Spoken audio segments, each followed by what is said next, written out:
వర్ణమాల అర్థభేదక శక్తిని కలిగే కనిష్ట శబ్దాన్ని వర్ణం అంటారు.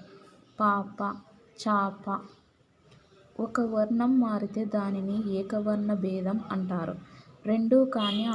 రెండు కంటే ఎక్కువ వర్ణాలు మారితే బహుళవర్ణ భేదం అంటారు.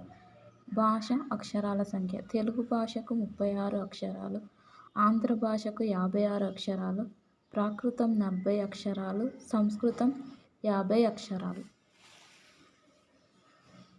తెనుగు అనేది తెన్ అనే సంస్కృత ధాతువు నుండి పుట్టింది.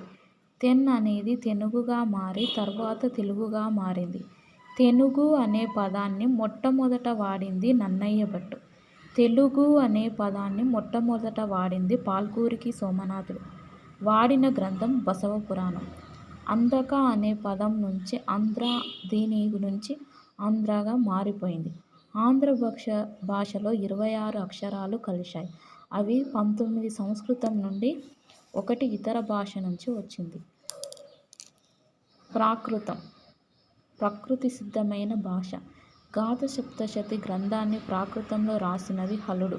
రాళ్లపల్లి అనంతకృష్ణ శర్మ హలుడు రాసిన గాథ సప్తశతి గ్రంథాన్ని తెలుగులో అనువదించాడు. సంస్కృతం సంస్కరింపబడిన భాష.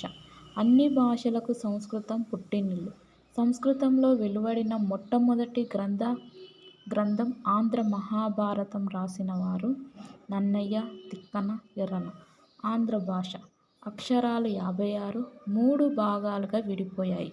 ఆంధ్ర భాష ఇది మిశ్రమ భాష.